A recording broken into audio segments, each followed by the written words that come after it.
देखिए जिनका भी 2 दिन से क्लास छूटा होगा उनको कुछ समझ में नहीं आने वाला है, ठीक है?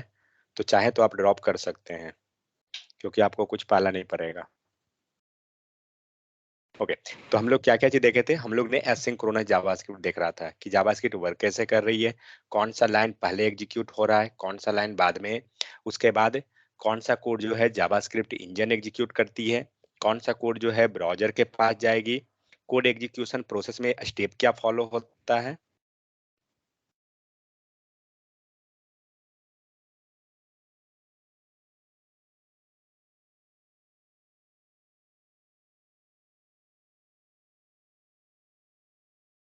तो एक बार मैं क्विकली डायग्राम बनाता हूँ। तो सबसे पहला क्या होता है, जब हमारा कोड होता है तो हमारे पास कोड मान लेते हैं, क्या-क्या चीज़ है?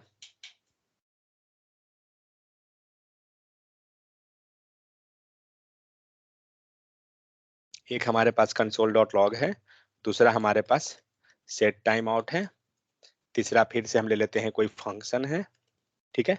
तो टोटल ये 3 चीज़ हमारे पास है। अब क्या करना है?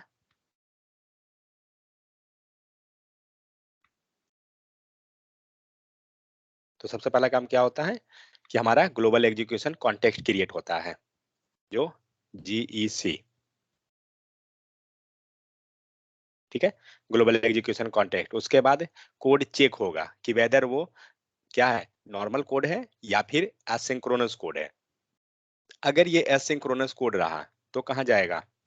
तो वो जाएगा ब्राउज़र के पास।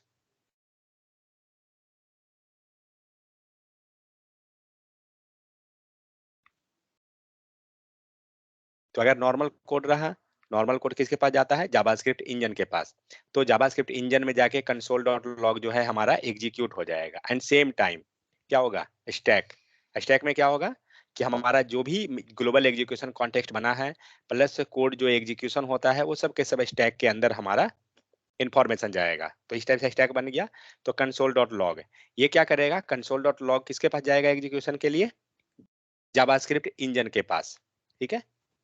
तो ये कोड हमारा जाएगा जेएस के पास, जावास्क्रिप्ट इंजन, ठीक है? Console dot log. नेक्स्ट क्या है? Set time out. तो सेट टाइम आउट क्या कोड क्या होगा? तो सेट टाइम आउट जाएगा आपके, यहाँ पे लिख देता हूँ, console dot log set time out function, ठीक है? हम्म, तो कंसोल डॉट लॉग किसके पास गया? जावास्क्रिप्ट इंजन में एग्जीक्यूट हुआ। सेट टाइम आउट कहाँ जाएगा? तो ये एसिंक्रोनस है, कहाँ जाएगा? ब्राउज़र के पास। इसको मैं ब्राउज़र बना दूं। ये कोड जाएगा आपका ब्राउज़र के पास एग्जीक्यूशन के लिए। और जब ये कोड, और उसके पहले भी हम लोग देख लेते हैं, और ये फिर रहा फंक्शन, तो फंक्शन कोड यहाँ पे एग्जीक्यूट कर लेगा ग्लोबल एग्जीक्यूशन कॉन्टेक्स्ट के अंदर, मतलब जावास्क्रिप्ट इंजन में ही। ये जब कोड एग्जीक्यूट हो जाता है तो क्या होता है? एग्जीक्यूशन होने के बाद ये कहाँ जाएगा? जो जावास्क्रिप्ट इंजन में कोड एग्जीक्यूट हुआ है वो कहाँ जाता है? स्टैक में। तो ये स्टैक में बारी-बारी से कोड अपना प्लेस करते चला जाएगा। तो ये कोड जाएगा, उसके बाद सेकंड लाइन पे इसको रख लेगा। लेकिन सेट टाइम आउट कहाँ है? ब्राउज़र के पास। उसके बाद क्या होगा? क्या बनता है?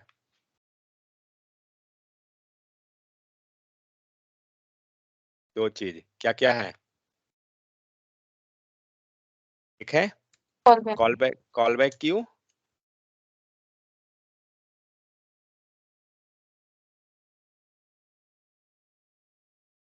है? ये हुआ हमारा कॉल बैक क्यू। और दूसरा क्या? माइक्रो टास्क क्यू, ठीक है? अब तो जो ब्राउज़र में कोड गया है वो क्या है? प्रॉमिस है या नॉर्मल है? नॉर्मल कोड है। तो जब नॉर्मल कोड है तो कहाँ जाएगा? कॉल बैक क्यू में जाएगा। और कॉल बैक क्यू में कोड आने के बाद स्टैक में जाएगा। लेकिन स्टैक को पता होना चाहिए, मीन्स स्टैक फ्री होना चाहिए तभी जाएगा। और स्टैक फ्री है या नहीं, कौन बताएगा? इसका नाम क्या? क्या नाम है? के विच एनएस बता। इवेंट लूप पे। Event loop. ये हुआ हमारा इवेंट लूप। इवेंट लूप क्या करेगा? ये आपको बताता है कि आपका स्टैक फ्री है या नहीं। अगर स्टैक हमारा फ्री रहेगा, फ्री का मतलब क्या हुआ? कोई फॉर लूप है, बहुत बड़ा फॉर लूप चल रहा है, 1 से लेके 5000 तक चल रहा है, तो टाइम टेकिंग होगा। तो जब वो कंप्लीट कर लेगा अपना एग्जीक्यूशन, मींस स्टैक हमारा फ्री हो गया, कोड एग्जीक्यूट नहीं कर रहा है कुछ भी। तो जो जावास्क्रिप्ट कोड जो हो रहा है वो 1 बाय 1 हो रहा है, तो लाइन बाय लाइन एग्जीक्यूशन। जैसे ही जावास्क्रिप्ट कोड एग्जीक्यूट करके स्टैक फ्री हुआ है, इवेंट लूप जो है वो जाके चेक करेगा स्टैक को कि आपका स्टैक फ्री है या नहीं। अगर स्टैक फ्री है तो ये दोनों को डिसाइड करना होगा कि कौन कोड पहले, ठीक है? तो सबसे पहला प्रायोरिटी किसका ज्यादा? माइक्रो टास्क क्यू का। तो ये इसका प्रायोरिटी आता है नंबर 1 पे, और ऊपर वाले का आता है नंबर 2 पे, ठीक है? तो ये रहा है आपको नंबर 1 नंबर 2 प्रायोरिटी। तो जब आपका इवेंट लूप पता करेगा कि आपका स्टैक जो है वो फ्री है, जब स्टैक हमारा अगर अवेलेबल है, फ्री है, तो क्या होगा? वो किसको बताएगा? Micro task Q and event loop, वो दोनों को बताए, micro task Q and call back दोनों को बताएगा कि आपका जावास्क्रिप्ट इंजन जो है अवेलेबल है, सॉरी, स्टैक जो है आपका अवेलेबल है, तो आप अपना कोड प्लेस कर सकते हैं। तो क्या होगा, जैसे ही अवेलेबल है तो कोड चेक किया जाएगा कि हमारा कोड किसके पास है, माइक्रो टास्क क्यू के पास है या कॉल बैक के पास है। तो कॉल बैक के पास अभी हमारा सेट टाइम आउट है, क्योंकि सेट टाइम आउट जो होता है वो कॉल बैक में जाता है। तो कॉल बैक में आया, और ये क्या करेगा, तो कॉल बैक का जो कोड है उसको लेके यहाँ प्लेस करवा देगा। बट सपोज दैट हमारे पास यहाँ पे एक प्रॉमिस का कोड होता है, अभी हम लोग प्रॉमिस नहीं पढ़े हैं, आगे पढ़ेंगे मिलेगा। तो अगर हमारे पास यहाँ पे एक प्रॉमिस का कोड है, फाइन, तो अब क्या होगा, इसका एग्जीक्यूशन कैसे? तो इसका एग्जीक्यूशन सेम, ये भी जाएगा किसके पास? ब्राउज़र के पास, कोड एग्जीक्यूशन के लिए। तो ब्राउज़र में कोड एग्जीक्यूट हुआ, और एग्जीक्यूशन होने के बाद एक्चुअली में ये प्रॉमिस का कोड है। तो प्रॉमिस का अगर कोड रहता है तो वो कहाँ पे जाता है? माइक्रोटास्क क्यू में, ठीक है? प्रॉमिस का कोड आपका माइक्रोटास्क क्यू में जाएगा, और माइक्रोटास्क क्यू में गया, और अगर सपोज दैट, अब हम ये समझते हैं कि माइक्रोटास्क क्यू में भी कोड है और कॉल बैक क्यू में कोड है, दो जगह कोड रखा हुआ है आपका। तो सबसे पहले अगर इवेंट लूप जब आपका स्टैक फ्री है, तो क्या होगा, microtask queue and callback queue में से पहले कॉल बैक, ये माइक्रोटास्क क्यू का कोड उठेगा, और ये कोड पहले जाएगा हमें स्टैक के अंदर, ठीक है? और जब ये कोड का काम हो जाएगा, तब आपका कॉल बैक क्यू का कोड जाएगा, तब ये कोड आपका प्लेस करवाएगा स्टैक में। समझ गए? तो ये सीन होता है। तो इस टाइप से क्या होता है ना, आपका पूरा जो जावास्क्रिप्ट का कोड एग्जीक्यूशन है, सिंक्रोनस एसिंक्रोनस पूरा ये फ्लो चलता है। ठीक है? तो हम लोग ने इसका ओवरव्यू देखा था कल, मीन्स हम लोग लगभग खत्म ही कर लिए थे वो। अब हम लोग को क्या देखना है, तो कॉलबैक होता क्या है? तो कॉलबैक के बारे में हम लोग समझे थे कि जब आप, कॉलबैक क्या होता है कि एक फंक्शन, अलग से जो फंक्शन हो रही है उसको हम एज ए आर्ग्यूमेंट पास कर रहे हैं, ठीक है? और वो एग्जीक्यूट कब करता है? लेटर पॉइंट ऑफ टाइम, जब हमारा उसका नीड हो रहा है। मीन्स कॉलबैक जो होता है वो लेटर पॉइंट पे हमारा एग्जीक्यूशन होता है। मैंने एक आज ब्लॉग भी शेयर किया था कि कॉलबैक के बारे में, एक बार उसको देखिएगा। तो ये सब जो चीजें हैं वो क्या है, एसिंक्रोनस का है। तो अब क्या करना है, मान लीजिए,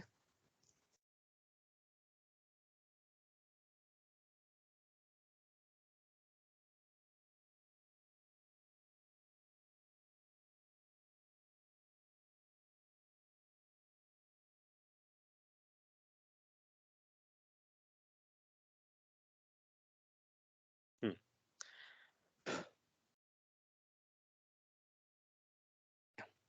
इसका मुझे सेपरेट फाइल बनाना पड़ेगा।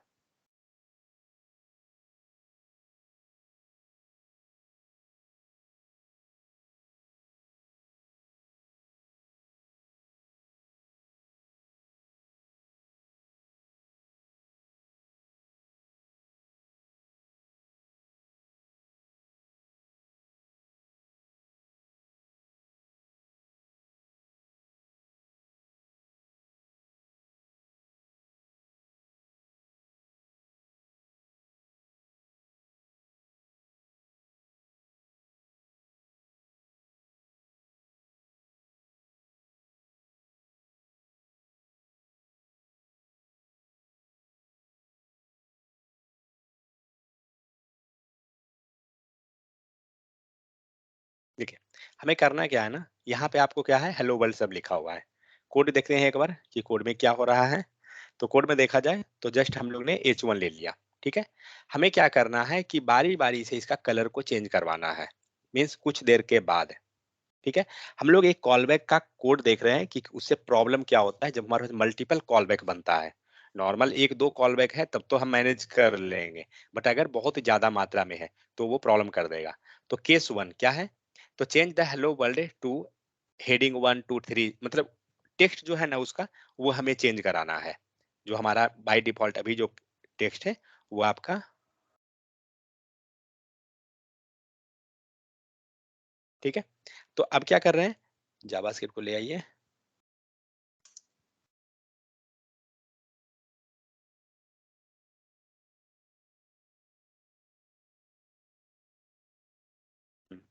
तो अब क्या करना है, इसे हमें बारी बारी से कुछ देर के बाद इसको चेंज कराते जाना है। तो वो कैसे करेंगे, with the help of the call back. तो कॉल बैक क्या होता है, सेट टाइम आउट, जैसे हम लोग नॉर्मल लिखते हैं। तो ये देखिए, तो हम लोग यहाँ क्या लिखे हैं कोड, सेट टाइम आउट हुआ। सेट टाइम आउट में हमने यहाँ क्या किया, तो हमने हेडिंग 1 को टारगेट किया, dot text content equal to हमने क्या करवाया 1। मतलब अब क्या होगा कि कुछ देर के बाद आपका जो टेक्स्ट जो कंटेंट लिखा हुआ है, हेलो 1 लिखा हुआ है यहाँ पे आपका, हेलो वर्ल्ड है, वो चेंज होके क्या हो जाएगा, 1 हो जाएगा। एंड उसका कलर जो है वो वायलेट हो जाएगा। ठीक है। इसको मैं मिनिमाइज करता हूँ क्योंकि हम लोग सेम टाइम में इसको देखेंगे।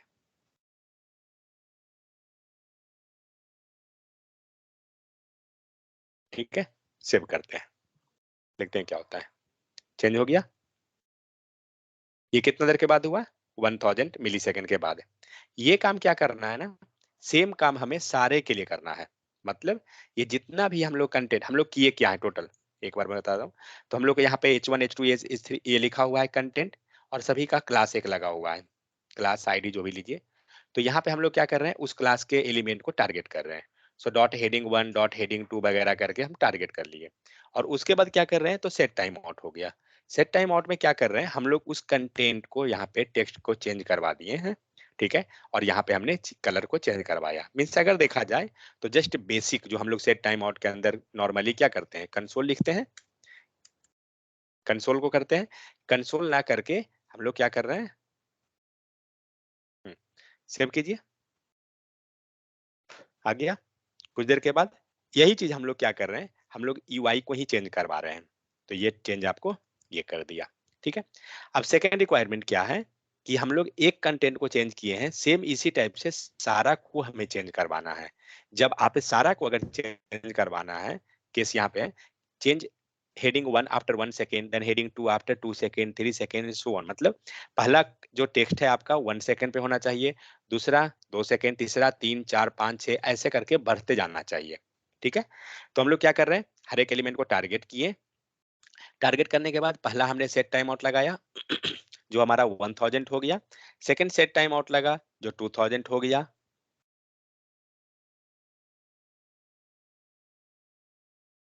तो एक सेट टाइम आउट ये हुआ। दूसरा सेट टाइम आउट हमने ये कर दिया, जहाँ पे क्या कर रहे हैं, हेडिंग 2 डॉट टेक्स्ट चेंज हो गया एंड कलर चेंज। ये कितना चला, 2000 से। देखते हैं एक बार क्या होता है, 1 2। ठीक है। इसी टाइप से अगर आपको तीसरा को चेंज करना है, तो इसका टाइमिंग क्या, तो इसका टाइमिंग आपको 3 हो जाएगा। एंड कंटेंट भी हम लोग चेंज कर लेंगे। तो हेडिंग 3 लेते हैं, हेडिंग 3 हो गया। ये लो, देखते हैं क्या होता है, 1 2 3। बट एक प्रॉब्लम है। प्रॉब्लम क्या है इसमें, आप एक चीज सोचिए, ये जो टाइमर है ये तो मान लीजिए 0 to 1 चला, मतलब 0 to 1000 चल रहा है। यहाँ का जो टाइमर है वो कितना चला, तो ये भी 0 से 2000 तक चल रहा है। ये कितना चला, 0 to 3000। बट एक्चुअली में अगर देखा जाए तो क्या होना चाहिए था, कि पहला टाइमर अगर 1 चला है तो इसके 1 के बाद ये काउंट हुआ, मतलब ये नेक्स्ट 1 काउंट होना चाहिए। ये नहीं कि ये भी 0 से काउंट करेगा, नहीं 0 से नहीं होना चाहिए। ये तो मान लीजिए 0 to 1 पहुंच गया, तो 1 के बाद 2 पहुंचना चाहिए था, 1 के बाद इसको 2 पे जाना चाहिए, इसको 2 के बाद 3 पे। मतलब सब सारा जो है ना वो एक इंक्रीज हो रहा है, सबके सब 1 1 इंक्रीज होते जा रहे हैं। 1 इंक्रीज इसलिए क्या करेंगे हम लोग 1000 जो दिए हैं तो ये तो 0 to 1 पे गया, लेकिन ये भी स्टार्ट से किया हुआ है, बट हमें 1 से नहीं होना, 0 से नहीं होना चाहिए, इसको इसके बाद हमें मूव कराना चाहिए, मतलब 1 पे यहाँ पहुंच गया, ये वाला जो है आपको 1 के बाद 2 चलना चाहिए, फिर ये 2 के बाद 3 चलना चाहिए, लेकिन सब क्या हो रहा है, 0 से जा रहा है, ऐसा नहीं होना चाहिए। ठीक है, तो हम लोग क्या करेंगे, वो चीज के लिए हमें कॉल बैक के अंदर लिखना पड़ेगा। तो यहाँ पे देखते हैं इशू क्या है। So in this case it will be difficult to manage each value, means it should be in order. आपका सारा कोड जो है अभी अगर ये चीज पे चल रहे हैं ना, तो आपका ऑर्डर में होना चाहिए, अगर गलती से ये ऑर्डर कोई गड़बड़ हो गया तो वो गड़बड़ हो जाएगा, तो इसलिए मैनेज करना ये डिफिकल्ट हो जाएगा। So real time example, first validate, मान लीजिए आपको अगर वैलिडेशन कुछ लगा रहे हैं, user ID, user name, password, ये सब चीज को, तो पहले आप यूजर आईडी को वैलिडेट करते हैं, तब आप पासवर्ड को वैलिडेट करते हैं। सपोज आपको ईमेल आईडी वैलिडेशन करना है, तो पहले आप यूजर आईडी, ईमेल आईडी को वैलिडेट कीजिएगा, तब पासवर्ड को। अगर यूजर आईडी, ईमेल आईडी ही फेल हो गया तो फिर आगे का आप प्रोसीड नहीं भी कर सकते, चलेगा। सो क्या कर रहे हैं, तो create page for that person, display page, so it should be in order wise, we can't skip the order here, मतलब सब जो प्रोसेस जो होगा वो ऑर्डर में चलेगा, ऐसा नहीं कि हम बीच से कोई प्रोसेस हटा सकते हैं, और अगर ऑर्डर हमारा इधर उधर हुआ तो वो गड़बड़ हो जाएगा। तो सेकंड ऑप्शन क्या बनता है कि जो सेट टाइम आउट को जो हम कॉल कर रहे हैं बारी बारी, separate separate, set time out क्या है, सब सेपरेट कॉल हो रहा है, सेपरेट ना कॉल करके इसको हम नेस्टेड में कॉल करेंगे, वो हमारा एक सॉल्यूशन बनेगा। तो हम लोग क्या करते हैं, कोड ये लेता हूं,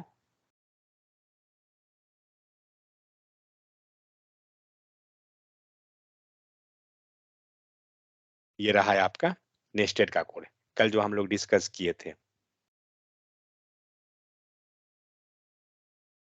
सेम कोड है। ये कोड जब खत्म हो रहा है, मतलब जो अब आप टाइमर को दे रहे हैं, पहला कोड हो गया, ये खत्म होने के पहले ही यहाँ पे दूसरा सेट टाइम आउट लगा दीजिए।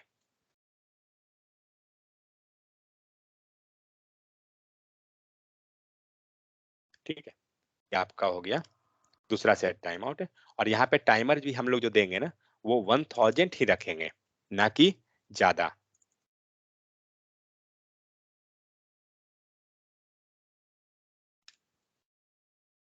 और इसके बीच में हम कंटेंट को चेंज करवा दिए, दैट्स इट।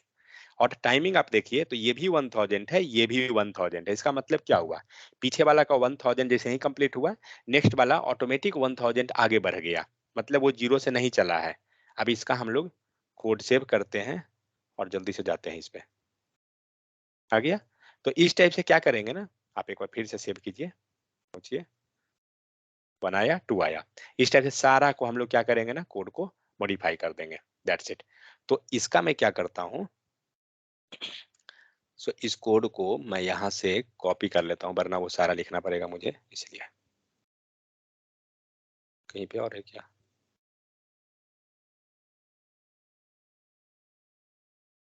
हाँ यहाँ पे लिखा हुआ है, अच्छा सेम कोड है, कोई अंतर नहीं है ऐसे।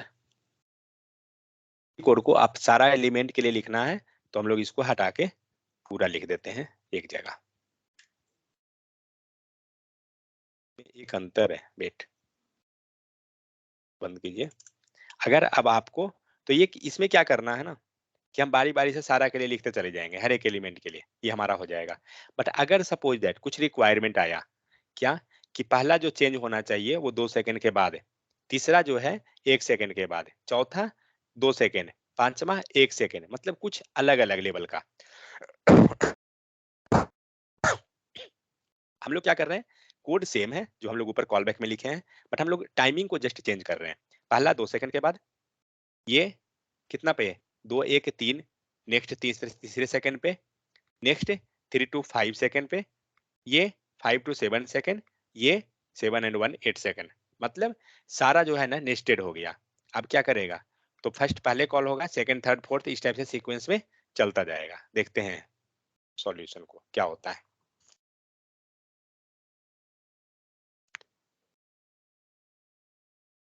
आप देख सकते हैं कि वो डिले भी जो हो रहा है ना, वो उस इंटरवल पे हो रहा है।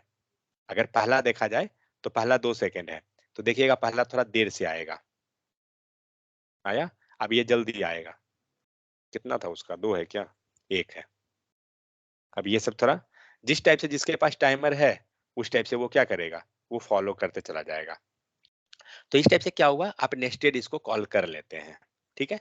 तो अगर टाइम हमें डिफर डिफर भी रखना है तो हम कर सकते हैं, बट एनीवे मेन पर्पस क्या है कि हम लोग मल्टीपल को कंटिन्यूअसली हम फ्लो करवा रहे हैं, तो हम सेट टाइम आउट को हम एज ए कॉल बैक में पास कर दिए। अब क्या करना है, तो after change of text and colour I want I want to do something on success और फेल्यूर। सपोज अगर कुछ फेल्यूर हो गया या सक्सेस हो रहा है तो उस पे हम कुछ करना चाहते हैं, इट मीन्स हम एरर को हैंडल करना चाहते हैं। तो क्या करेंगे, तो सक्सेस और फेल्यूर के लिए हमें कुछ कोड लिखना पड़ेगा इफ कंडीशन पे। तो हम लोग यहाँ पे फंक्शन ले लेते हैं।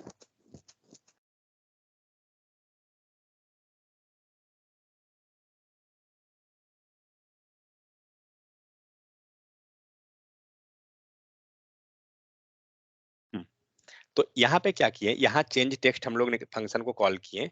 इस फंक्शन में कुछ हम पैरामीटर पास करवा रहे हैं, क्या है, एलिमेंट है, उसके बाद टेक्स्ट है, एलिमेंट वगैरह ये ऊपर जो है ना हमारा चेंज एलिमेंट हेडिंग 1 हेडिंग 2 उसको हो गया, एंड टेक्स्ट है कि उस जगह पे क्या टेक्स्ट चेंज करवाना है। जो आप यहाँ पे अगर देखिए, ये जो हम लोग एक कोड लिखे हैं, इसी कोड को डायनेमिक कर दिया गया। ये कोड को पढ़िए, है सेम चीज। तो एक टेक्स्ट हुआ, दूसरा स्टाइल हुआ, सेम चीज यहाँ है, टेक्स्ट है और दूसरा हमारा स्टाइल है, दैट्स इट। डायनेमिक कर दिया गया यहाँ पे कोड को।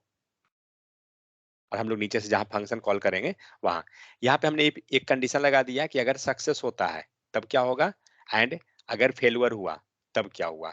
और यहाँ पे हम लोग टाइमिंग ले आए, मतलब सेट टाइम आउट का ये जो है पूरा का पूरा सेट टाइम आउट का एक डायनेमिक बना दिया गया कि जो जितने टाइम में कॉल करवाना चाहेगा वो करवा सकता है। तो पहला पैरामीटर क्या है, तो पहला पैरामीटर एलिमेंट है। तो यहाँ से हम लोग फंक्शन को कॉल किए हैं, चेंज टेक्स्ट नाम का जो फंक्शन हमारा है कॉल हुआ। इस फंक्शन में क्या हो रहा है, तो पहला हमने हेडिंग 1 को डाला, एलिमेंट किया, उसके बाद टेक्स्ट हमें चेंज करवाना है 1 से, फिर क्या है, कलर हमने डाला, जो कलर यहाँ पे थर्ड पैरामीटर है, उसके बाद टाइम डाले हैं, टाइम हमें चाहिए। अब अगर सक्सेस होता है तब क्या होगा, ये सक्सेस वाला कॉल बैक कॉल होगा, करेक्ट। इफ कंडीशन अगर होता है तो सक्सेस वाला कॉल हो जाएगा। और सक्सेस वाला का मतलब कौन, सक्सेस वाला का मतलब हुआ ये वाला, दिख रहा है, ये करली ब्रैकेट, ये सक्सेस का फंक्शन बना हुआ है। एंड ये जो फंक्शन है ये किसका है, फेलुअर का, क्योंकि यहाँ दो कॉल बैक पास हो रहा है, आप देख सकते हैं यहाँ जो लिखा हुआ है कॉमा के बाद वायलेट 1000 कॉमा, तो ये जो है क्या है, ये पहला कॉल बैक हुआ, ठीक है, जो ये वाला फर्स्ट वाला गया। एंड ये रहा जो हमारा सेकंड कॉल बैक हम पास किए, ये हमारा सेकंड।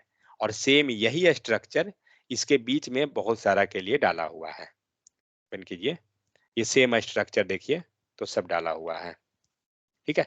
मतलब क्या हुआ, यहाँ पे मल्टीपल कॉल बैक पास हो रहा है, कॉल बैक के अंदर कॉल बैक इस टाइप से। अब इसको हम लोग एग्जीक्यूट करवाते हैं एक बार।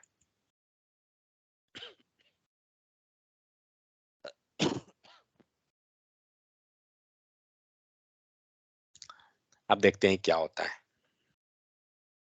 तो पहला आया, दूसरा आया, तीसरा आया, कंसोल में भी कुछ है क्या, नहीं, सब सीक्वेंस में जा रहा है, ठीक है। तो कंसोल में हमारा कोई प्रिंट नहीं हुआ है, कुछ भी नहीं किया हुआ है। कंसोल अगर हम चाहें तो यहाँ पर on success call back, success में तो टेक्स्ट ही कोई कॉल हो गया है ना, इसीलिए। हाँ, कंसोल कब देगा, जो देखिए यहाँ लिख रहा है ना, हेडिंग 10 डज नॉट एग्जिट, जब हमारा फेलुअर होता है। तो एक हम काम करते हैं, कोई किसी को हटा देते हैं, मान लीजिए हमने हेडिंग 6 हटा दिया। अब देखिए क्या होगा, पहला आया, दूसरा, लिखते जाइए, जहां पर वो गलती देगा, दे दिया एरर, क्योंकि ये जो हेडिंग 6 जो हम लोग पास किए हैं वो एक्चुअली में नहीं है, तो इसीलिए हमारा एरर आ गया ऑन फेलुअर पे। क्योंकि जैसे ही वो सर्च करने गया, ये कंडीशन लेके जब यहाँ पे असाइन करने जा रहा है तो उसे मिला ही नहीं है। वो क्या हुआ, इफ कंडीशन में आके फेलुअर को कॉल कर लिया। और फेलुअर में यहाँ पे हम लोग कंटेंट लिखे हुए हैं, हेडिंग 1 नॉट एग्जिस्ट, हेडिंग 2 जो भी है। तो दो कॉल बैक यहाँ पे क्या हो रहा है, पास कर रहे हैं, उसको सही कीजिए, जो एरर हम लोग दिए हैं ये हो गया। तो एक्चुअली में यहाँ पर अब देखा जाए तो ये जो कॉल बैक हम लोग बना रहे हैं इस कंडीशन इस टाइप में, ये क्या है, तो इसको मैनेज करना बहुत ही कॉम्प्लिकेटेड है, ये सिंपल नहीं है। क्योंकि आप देख सकते हैं कि एक के अंदर दूसरा कॉल बैक, दूसरे के अंदर तीसरा कॉल बैक, इस टाइप से एक सीक्वेंस बनते जा रहा है और ये बहुत ही कॉम्प्लिकेटेड डिफिकल्ट हो जाएगा मैनेज करना। तो ये जो है पूरा का पूरा एक पिरामिड की तरह से बना हुआ है, ठीक है। तो इसको बोला जाता है पिरामिड ऑफ ए डोम, ठीक है। और या तो इसी को नाम बोला जाता है कॉल बैक हेल, ठीक है। तो इंटरव्यू में एक्चुअली कभी कभी पूछा जाता है कि कॉल बैक हेल क्या होता है एंड पिरामिड ऑफ डोम क्या होता है, ठीक है।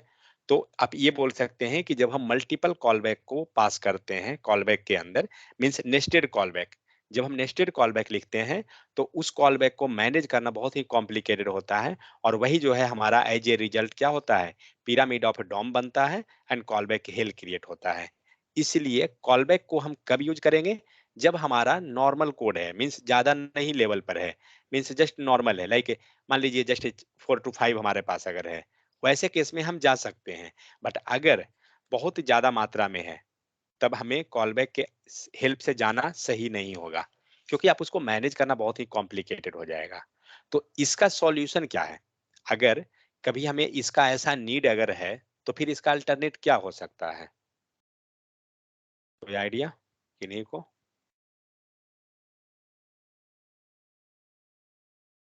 कोई आइडिया है? राम प्रवेश क्या होगा? नॉर्मल फंक्शन, नहीं। कॉल बैक कंपोनेंट सर, हम्म, ये नॉर्मल फंक्शन। नहीं जी, नॉर्मल फंक्शन तो नहीं है, ठीक है। तो इस कॉलबैक से बचने के लिए अगर ऐसा जब आपका नीड हो और इससे बचना है तो इसी के लिए हमें आता है promise.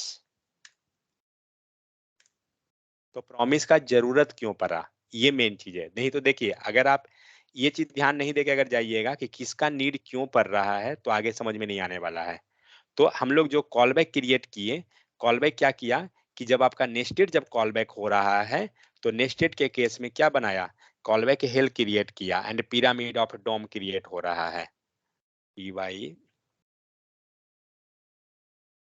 Y R M I D, pyramid of doom बोलते हैं, पिरामिड ऑफ डोम क्रिएट करता है। तो इसमें इशू क्या हुआ, इसमें इशू हो रहा है मैनेज करना, मैनेजिंग इज मेन इशू, ठीक है। तो मैनेजिंग ऑफ ए कोड आप बोल सकते हैं, managing of code is main issue. तो एक्चुअली देखिए, अगर आपको इंटरव्यू में प्रॉमिस पूछ रहा है तो आप उसको बता सकते हैं कि प्रॉमिस के पीछे हम लोग गए क्यों हैं, प्रॉमिस का नीड कब आया, ठीक है। कॉलबैक जब उसके पास वही काम कर रहा है तो फिर प्रॉब्लम क्या हुआ, क्योंकि कॉलबैक भी तो एसिंक्रोनस हो रहा है। तो कॉलबैक क्रिएट जो इशू क्रिएट किया उससे बचने के लिए फिर हमारे पास सॉल्यूशन आया प्रॉमिस का।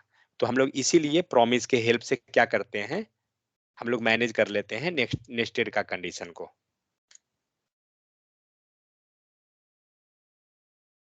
ठीक है। तो हम लोग एसिंक्रोनस का एक चीज को देख लिए कि प्रॉमिस होता है, ये कॉलबैक क्या होता है, एसिंक्रोनस क्या होता है, सिंक्रोनस क्या होता है। So note the above example is pyramid of DOM or callback hell. What is pyramid of DOM? A pyramid of DOM is a block of code that is so nested, ठीक है, that you give up try to mentally digest it. It usually comes in the form of a function within a function within a function within a function of some sort. Means इस type से क्या होगा, continue आपका जाता रहेगा।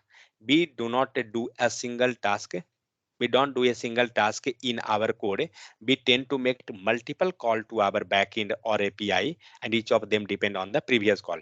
और जो भी जा रहा है वो क्या हो रहा है, पीछे वाला कॉल पे डिपेंड करेगा, क्यों, क्योंकि वो नेस्टेड है। इसी कारण से वो पीछे वाला जैसे ट्रिगर करेगा उस टाइप से हमारा मूवमेंट होगा। तो इसमें ये सबसे बड़ा मेन इशू हो जाता है। क्या क्लोजर से, ठीक है, प्रॉमिस कहा गया, अच्छा इसके बाद है, ठीक है। तो हम लोग प्रॉमिस को आगे वाला टॉपिक में देखेंगे, उसके पहले हम लोग क्लोजर्स देखते हैं। अभी जितना भी चीज आएगा सब के सब ग्लोबल एग्जीक्यूशन कॉन्टेक्स्ट के बेस्ड पे ही रहेंगे। बेसिक्स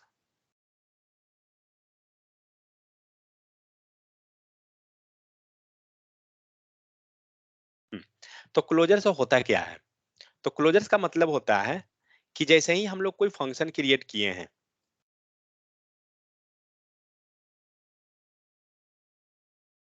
ठीक है, हमने एक फंक्शन क्रिएट किया पेरेंट नाम के फंक्शन, और हम लोग जैसे ही इसको पेरेंट को फंक्शन को कॉल करेंगे, क्या होगा, यहाँ पे जो भी हमारा वेरिएबल अगर है, let x equal to 10 console dot log x, ठीक है, ये हो गया।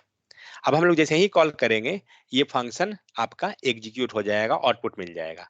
बट अगर इस फंक्शन के अंदर एक फंक्शन बना लीजिए, फंक्शन बना, और इस फंक्शन का नाम हम डाल देते हैं चाइल्ड फंक्शन। तो होता क्या है कि जैसे ही फंक्शन के अंदर अगर दूसरा फंक्शन बनता है,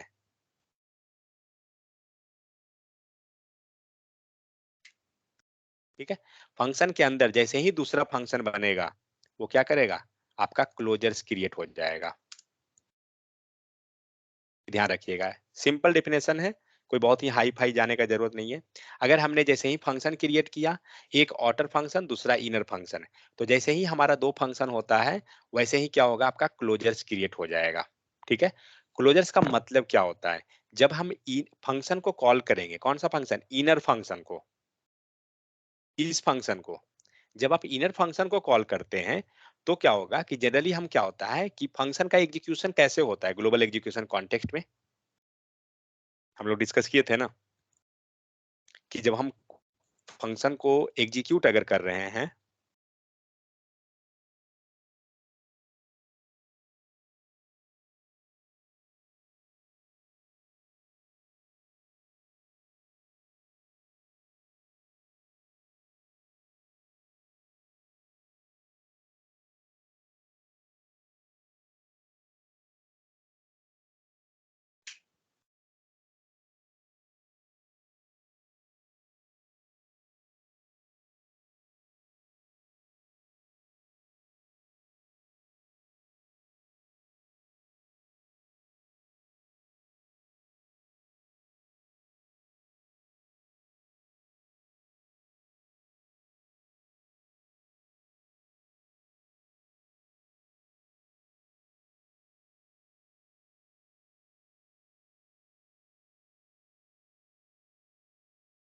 कोड हुआ, मेमोरी हो गया। ठीक है, तो यहाँ कोड में मान लीजिए कोई फंक्शन है, ठीक है, ये क्या होगा, फंक्शन के, फंक्शन जो कोड है आपका एग्जीक्यूशन होगा, तो फंक्शन को क्या कैसे करके एग्जीक्यूट होता है, तो मेमोरी में आएगा, और यहाँ पे क्या बनाएगा,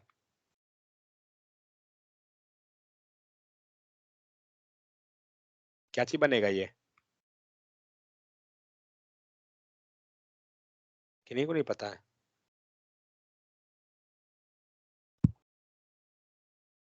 भाई अगर मेरे से मजा लिए तो हम अगर मजा ले लिए तो समझ जाओ।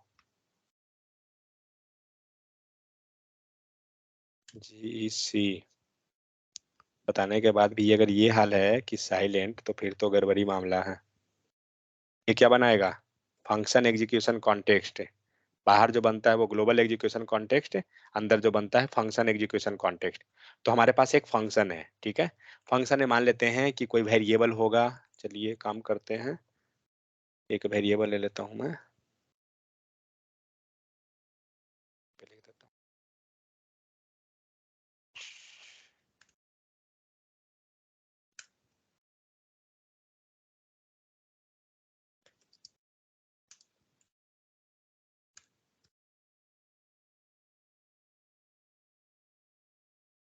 ये हमारा पूरा का पूरा कोड है, ठीक है, इसका हमें यहाँ पे एग्जीक्यूशन करवाना है। क्या होगा, फंक्शन हुआ, फंक्शन का नाम क्या है, टेस्ट, तो वो एफ जो लिखे हैं ना, वो एक्चुअली में जाएगा, पूरा ये टेस्ट जाएगा, क्योंकि वो फंक्शन हुआ, और इसको क्या वैल्यू मिलेगा, तो वैल्यू के रूप में, एक सेकंड रुकिए, बताइए इसको, इसको शायद फंक्शन लिखेंगे मुझे लगता है,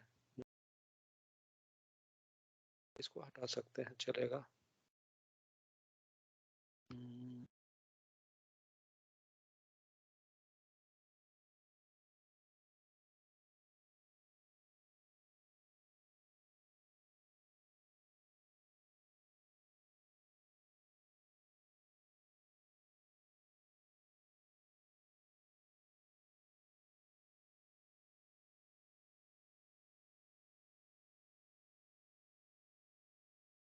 सर लेफ्ट साइड में मेमोरी रहता है सर ना, राइट साइड में कोड रहता है ना, फिर उसका कोड के अंदर कोई उसका कोई जरूरी नहीं है। हाँ सॉरी, मैं गलत लिख दिया हूँ। हाँ हाँ, वो नाम उल्टा लिखा गया। कि एफईसी तो कोड ही में बनता है ना। वो नाम गलत हो गया मेरा। वेट, कैसे चेंज करेंगे? पेंट,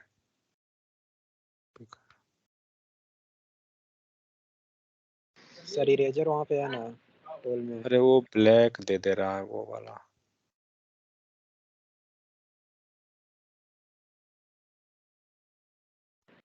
साइज इंक्रीज कर लीजिए।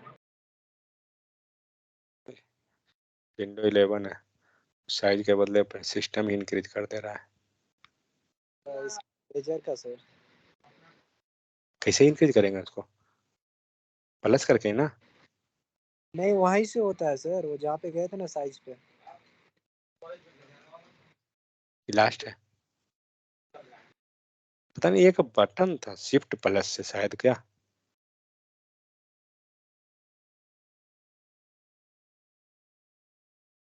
पता नहीं भाई, एक बार किसी ने बताया था, किसी से होता था।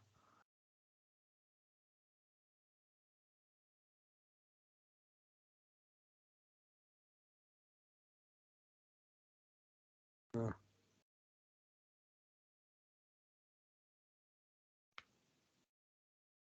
ये सब का बैठ के एक दिन जो है ना ट्रेनिंग लेना पड़ेगा।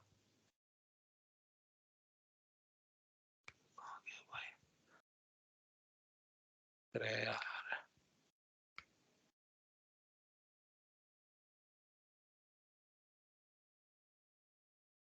हाँ ठीक है।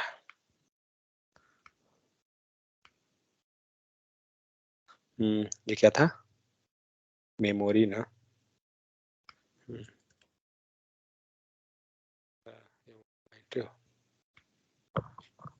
मेमोरी,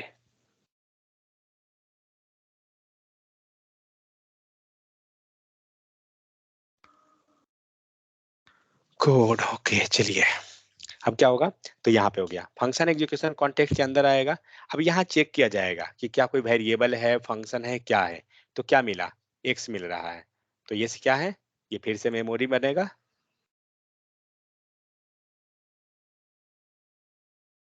ठीक है, और ये वाला क्या रहेगा? कोड। अब ये फंक्शन में चेक किया जाएगा कि उसके पास कौन कौन वेरिएबल है। तो उसके पास क्या है? एक्स है। एक्स क्या मिलेगा? ये बता दिए तो समझ गया। अनडिफाइंड या कुछ और? मैंने एक दिन बताया था कि 100 लेट जो है होस्टिंग सपोर्ट करती है या नहीं करती है, कुछ दिन पहले ही बताया था। क्या मिलता है? किन्हीं को नहीं पता है? राम परवेश? Undefined sir. नहीं, अनडिफाइंड कैसे मिलेगा? लेट है, बार के केस में अनडिफाइंड मिलता है टेम्पोरली डेड जोन। ना। ऊपरे पहुंचा देंगे, जोन हटा देंगे, टेम्पोरली हटाएंगे, डेड हो जाओगे बीच में।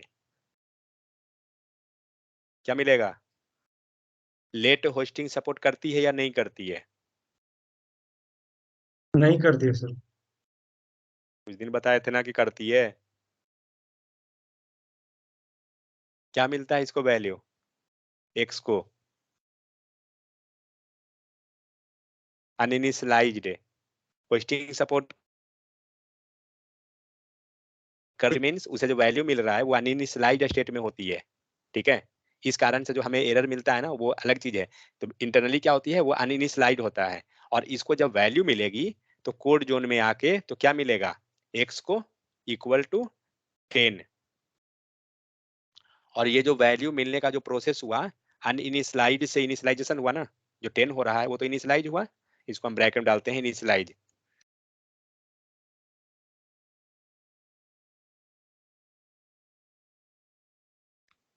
ठीक है, ये जो स्टेट हुआ अनइनिशियलाइज से इनिशियलाइज, ये क्या कहलाया? नीरज क्या कहलाया? Temporal dead zone. अभी तो बोला था सर। तो मतलब सीरीज सास कभी बहू थी जो सीरियल सेकंड चलेगा तो फर्स्टे वाला कहानी बताओगे कि टाइम पे बताओगे तुम? ठीक है, तो ये कहलाएगा टेम्परेरल डेड जोन कि जब हमारा अनइनिशियलाइज से इनिशियलाइज स्टेट पे आता है तब ये बीच का ड्यूरेशन हमारा कहलाता है टेम्परेरल डेड जोन। ओके, सो यहाँ पे क्या हुआ, हमारा जो एक्स जो था वो अनइनिशियलाइज स्टेट पे था और एक्स को हमारा क्या हुआ, वैल्यू मिल गया, तो वैल्यू हमारा मिलने पे वो इनिशियलाइज हो गया। ठीक है, इनिशियलाइज होने के बाद अब क्या होगा, ठीक है, यहाँ पे वैल्यू हमारा इनिशियलाइज हो गया। अब इनिशियलाइज होने के बाद क्या होगा, अब कोड एग्जीक्यूशन होगा। तो ये वैल्यू जो आपका 10 यहाँ हुआ है, अब ये 10 यहाँ से ना होके क्या होगा, यहाँ पे चला जाएगा। मतलब ये जो अनइनिशियलाइज स्टेट था ये गायब हुआ और इसको मिल गया 10। समझ में आ गया, तो ये सीन हो जाएगा।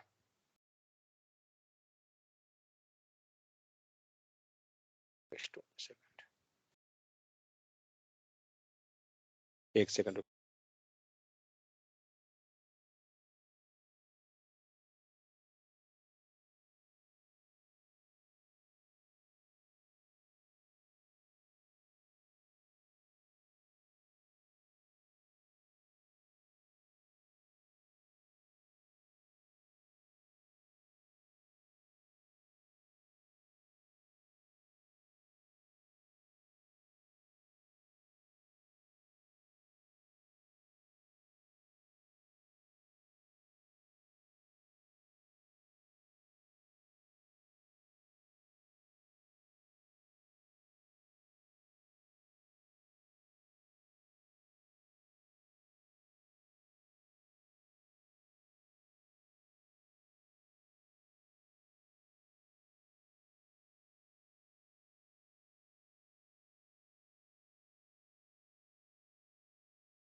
तो यहाँ वैल्यू क्या हो जाएगा आपका, जब अनइनिशियलाइज स्टेट से इनिशियलाइज स्टेट हुआ तो वैल्यू हमारा अनइनिशियलाइज से क्या होगा, चेंज होके 10 हो जाएगा।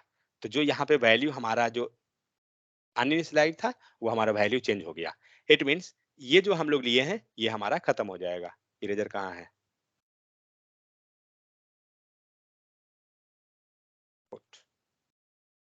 व्हाइट कलर कहाँ गया भाई, ये बहुत कॉम्प्लिकेटेड काम है यार।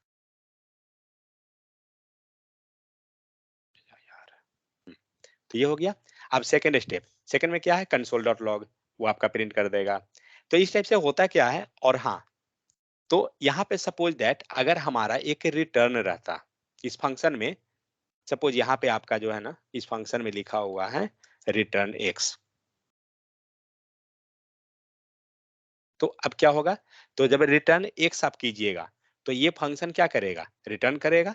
इट मीन्स जब ये कोड एग्जीक्यूट करेगा, ये पूरा का पूरा फंक्शन एग्जीक्यूशन कॉन्टेक्स्ट, क्योंकि रिटर्न का वैल्यू किसको मिलेगा, इस टेस्ट वाले फंक्शन के पास आएगा। ये टेस्ट वाला को मिलेगा ना, जहां इसको कॉल किया जाएगा, जहां भी कॉल होगा। तो जब ये रिटर्न का जो प्रोसेस है, जब कोड हमारा इसके अंदर एग्जीक्यूट होगा, तो ये जो कोड जो है ये पूरा का पूरा जो है ना एग्जीक्यूट करने के बाद ये एक्स का वैल्यू को क्या करेगा, रिटर्न करवा देगा। एक्स का वैल्यू क्या होगा, ये मिल जाएगा इसको। और जब ये रिटर्न होकर पूरा प्रोसेस जब कंप्लीट कर लिया, तब क्या होगा, तब ये पूरा का पूरा ग्लोबल एग्जीक्यूशन कॉन्टेक्स्ट, ग्लोबल नहीं function execution context, function execution context अपना काम कर लिया, उसके बाद ये डिस्ट्रॉय हो जाएगा। समझ में आ गया, तो ये प्रोसेस होता है पूरा। तो अब हम आते हैं किस पे, क्लोजर्स पे। तो क्लोजर्स भी यही काम कर रहा है कि जैसे ही आप अगर दो फंक्शन क्रिएट करते हैं इनर एंड आउटर, तो क्या होता है जब आप इनर फंक्शन को कॉल करते हैं, सॉरी आउटर फंक्शन को जब आप कॉल करते हैं, तो आपका ये इनर फंक्शन रिटर्न होगा, मीन्स वो वैल्यू देगा। और ये फंक्शन कैसे कॉल होगा, अब हम इसको हटाते हैं और इस पे आइए, इसका आउटपुट क्या देगा, अभी इसका आउटपुट क्या देगा, बता सकते हैं कोई, आएगा या नहीं आएगा, error sir. Error, okay, thread का बॉडी देगा, क्या देगा, बॉडी देगा, ओके। थ्रेड का। चलिए, चाइल्ड का बॉडी, चाइल्ड कहीं लग रहा है मुझे भी, ये कहाँ गया भाई,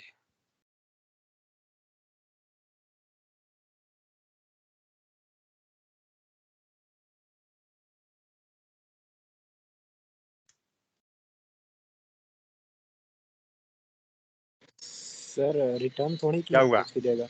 हम्म। कंसोल में रिटर्न भी क्यों कुछ नहीं किया देगा। कुछ नहीं देगा? क्योंकि ये जो हम लोग एक्स लिखे हैं वो तो हमारा प्रिंट नहीं हो रहा है, और ये जो फंक्शन लिखे हैं वो हमारा कॉल नहीं हो रहा है। अगर हम कॉल करते तो उसका आउटपुट कुछ हमें दे देता। करेक्ट।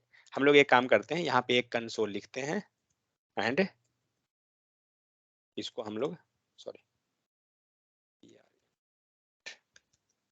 फंक्शन ले लेते हैं। ठीक है, पेरेंट फंक्शन दे रहा है, हमें ये अंदर का फंक्शन को रिटर्न करवाना है। क्लोजर का डिफिनेशन क्या होता है कि जब आप फंक्शन को कॉल करते हैं, किसको? इनर फंक्शन को। किसके हेल्प से? ऑटर के हेल्प से। मीन्स हम हेल्प लेंगे ऑटर का ही, मीन्स हम कॉल करेंगे ऑटर फंक्शन ही, बट हमें इनर फंक्शन को कॉल करवाना है। क्या करेंगे? रिटर्न। किसको? चाइल्ड को।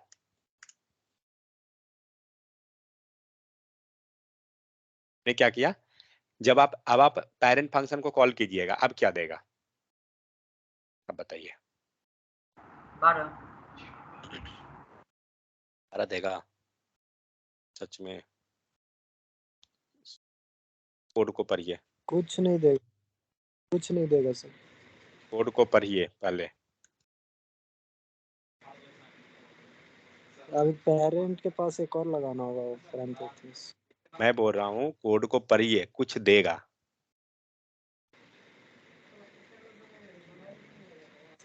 इतना पे क्या देगा? 12 ही देगा, 12 ही देगा, और पहले पेरेंट देगा फिर 12 देगा। पहले पेरेंट और फिर 12। ओके ठीक है। तो क्या हुआ कि आपका जो इनर, जो हम लोग अंदर में जो प्रिंट किए हैं वो दिया, बट अगर यहाँ पे हम लोग रिटर्न करवा दें एक्स को, ये कैसे मिलेगा? डायरेक्ट दे देगा क्या?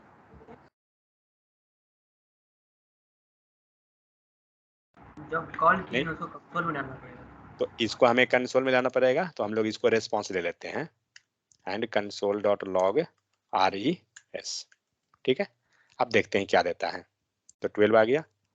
एक बार और कॉल करना पड़ेगा, क्या गलती हुआ है? तो चाइल्ड को कंसोल में डालना पड़ेगा ना, जो कॉल किए चाइल्ड को कंसोल में, तो उसका रिटर्न वाला मिलेगा। वो देखते हैं सैंपल। चाइल्ड को के अंदर ही कॉल कर दिया है ना। हाँ तो अंदर ही होता है कॉल। हाँ तो इसीलिए अंदर। ठीक है, वो हम देखते हैं एग्जांपल उसका तब। लेकिन हाँ, क्लोजर्स का मतलब क्या होता है कि दो फंक्शन आप बना रहे हैं, दो फंक्शन के बाद मतलब एक आउटर एक इनर फंक्शन, तो जब आप दो फंक्शन बनाते हैं तो ऑटोमेटिक आपका क्लोजर्स बन जाता है। मीन्स इसका डिफिनेशन जो अगर हम प्रॉपर देखें तो function along with its lexical environment. ठीक है, function along with its lexical environment. तो ये होता क्या है? Function along with its lexical environment, इसका मतलब क्या हुआ? ये जो पेरेंट फंक्शन है ये पूरा का पूरा हमारा आउटर फंक्शन हुआ। इसके अंदर आप यहाँ देख सकते हैं कि कुछ वेरिएबल है, कुछ फंक्शन है, कुछ कुछ भी बना हुआ है। ठीक है, कंसोल है, जो भी चीज है। तो ये पूरा का पूरा जो आप देख रहे हैं function along with its lexical environment. Lexical environment क्या हुआ कि जहां पे वो फंक्शन अवेलेबल है, कहाँ पे अवेलेबल है? तो ये फंक्शन आप देख सकते हैं कि ये अंदर में अवेलेबल है। करेक्ट। तो इसी को कहा जाता है लेक्सिकल इन्वायरमेंट, मतलब जहां पे ये फंक्शन हमारा अवेलेबल होता है। इट मीन्स जिस फंक्शन के अंदर अवेलेबल है, पेरेंट के अंदर अवेलेबल है, तो ये पूरा का पूरा जो एरिया कहलाया ना, इसको बोलते हैं लेक्सिकल इन्वायरमेंट।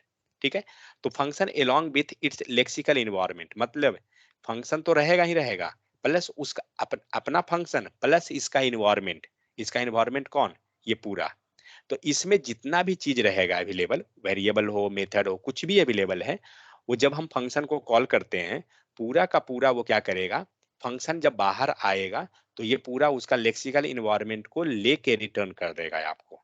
मीन्स फंक्शन बाहर निकलने पे भी आपको मिल जाएगा। बट एक चीज हम लोग क्या देखे हैं एग्जीक्यूशन के दौरान, कि जब इसका काम कंप्लीट होता है तो ये डिस्ट्रॉय हो जाता है। ठीक है, इट मीन्स अगर आप इस फंक्शन को जब आप एग्जीक्यूट करने का ट्राई कीजिएगा तो क्या कीजिएगा? तो पहले पेरेंट फंक्शन है, तो देखिए कैसे बना होगा। तो मान लीजिए ये रहा है आपको पेरेंट फंक्शन, तो ये जो फंक्शन एग्जीक्यूशन बना ये किसका? पेरेंट का बना। करेक्ट। और पेरेंट के अंदर अगर जा रहे हैं तो क्या है, फंक्शन एक चाइल्ड है। इसका मतलब क्या हुआ, फिर से यहाँ पे आपका ग्लोबल एग्जीक्यूशन कॉन्टेक्स्ट बनेगा अंदर में, the global in the sense function execution यहाँ पे बनेगा। फिर से यहाँ पे हो गया मेमोरी इन्वायरमेंट और यहाँ पे हो गया कोड इन्वायरमेंट। समझ में आ रहा है ना, कोड इन्वायरमेंट। और कोड इन्वायरमेंट में क्या होगा, तो जो चाइल्ड फंक्शन है उसका एग्जीक्यूशन, ये दोनों लाइन जो भी लिखा हुआ यहाँ पे है, तो ये पूरा का पूरा इसके अंदर एग्जीक्यूट करेगा।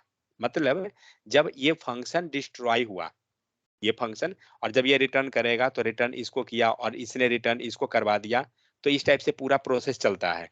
और जब ये फंक्शन आपका डिस्ट्रॉय हुआ है तो अंदर वाला भी तो फंक्शन डिस्ट्रॉय हो गया, लेकिन जो रिटर्न एक्चुअली मिलेगा ना, तो वो ये अंदर वाला फंक्शन पूरा मिल जाता है।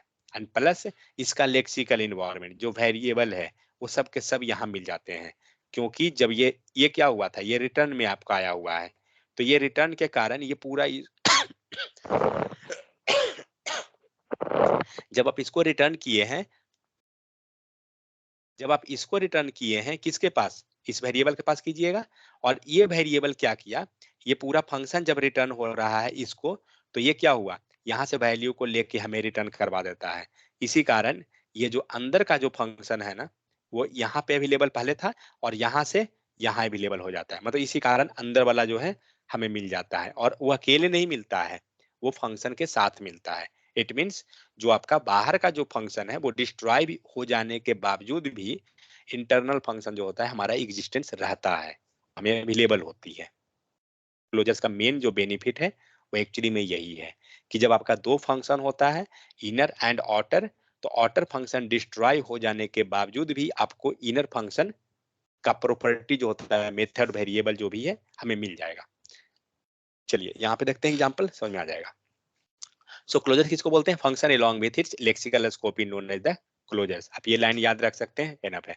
क्लोजर्स बनता कैसे, a closure gives you access of an outer function scope from an inner function. तो जब हम इनर फंक्शन को कॉल करते हैं तो उसके हेल्प से हमें आउटर का स्कोप मिल जाता है क्लोजर्स के केस में। डिफिनेशन के लिए ये लाइन एनफ है, बट ये सब समझने के लिए आप रख सकते हैं। इन जावास्क्रिप्ट क्लोजर्स क्या है, closures are created every time a function is created. जैसे ही आप फंक्शन क्रिएट करते हैं आपका क्लोजर्स क्रिएट हो जाता है, सेम उसी उसी टाइम में। सो एट फंक्शन क्रिएशन टाइम, उसके लिए ये मैटर नहीं है कि हमें दो फंक्शन रहेगा तभी होगा, नहीं, ऐसा कोई जरूरी नहीं है। अब एक चीज सोचिए, ये पूरा फंक्शन का ग्लोबल ये इस फंक्शन का लेक्सिकल स्कोप क्या है, इस फंक्शन का लेक्सिकल स्कोप क्या है, अगर हम देखें तो चाइल्ड के लिए लेक्सिकल स्कोप तो ठीक है, पेरेंट है, करेक्ट, लेकिन पेरेंट का लेक्सिकल स्कोप कौन है, पेरेंट फंक्शन जो है कहाँ विंडो अवेलेबल है, विंडो में अवेलेबल है, तो उसका विंडो ऑब्जेक्ट हो जाएगा। तो हर एक का अपना लेक्सिकल स्कोप अवेलेबल है, वो कहीं ना कहीं एग्जिस्ट कर रही है, ठीक है, वही चीज है ये। और if be created function inside another function, जब आप क्रिएट करते हैं फंक्शन के अंदर दूसरा function, we are creating a closures. आप जैसे ही आपने दो फंक्शन क्रिएट किया, इनर एंड आउटर, आपने फंक्शन क्रिएट तो किया ही, बट एक्चुअली में आप क्लोजर्स क्रिएट कर रहे हैं, ठीक है, where function bind together with lexical scope. तो ये पूरा का पूरा फंक्शन का डिफिनेशन है, प्लस अंडरस्टैंडिंग पर्पस पे कि क्लोजर्स होता क्या है, ठीक है। तो क्लोजर्स क्या है, it means when there will be a function return, जब आपका कोई फंक्शन रिटर्न होगा, it will take all local variable data value local memory data which all present within parent scope, that is known as the closures। तो जैसे ही आप अगर function create किए हैं, ठीक है, और जैसे ही आप फंक्शन को रिटर्न करवा रहे हैं, तो रिटर्न करने के कारण क्या होगा, वो जितना भी चीज उसके पास रहेगा सबके सब वो रिटर्न हो जाएगा, किसके पास, इनर फंक्शन के पास।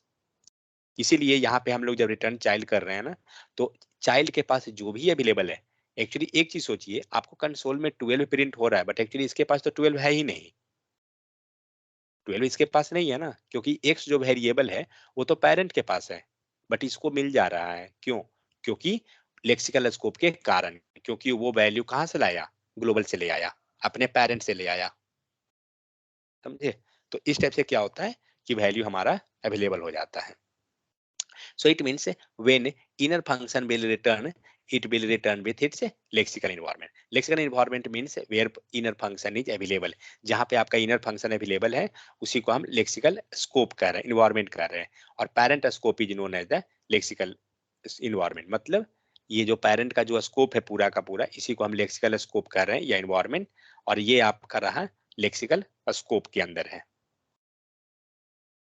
ठीक है, तो आप यहाँ देख सकते हैं एक फंक्शन है क्या, ऑर्डर फंक्शन. रुकिए मैं इसको ले लेता हूँ. तो कॉन्सेप्ट वाइज अगर देखा जाए क्लोजर्स का तो उतना ही है, बाकी जस्ट हम लोग एग्जांपल करेंगे तो हमें क्लियरिटी मिल जाएगी. तो हम लोग क्या किए यहाँ पे, हमारा एक फंक्शन है. ठीक है, इस फंक्शन में एक वेरिएबल बना हुआ है, एक फंक्शन हमने क्रिएट किया इनर नाम का, एंड हम लोग यहाँ पे कॉल कर रिटर्न करवा दिए इनर को. ओके, मेरा एक गलती था पैरेंथेसिस, इसीलिए मुझे लग रहा था कि कुछ गलती किया हूँ.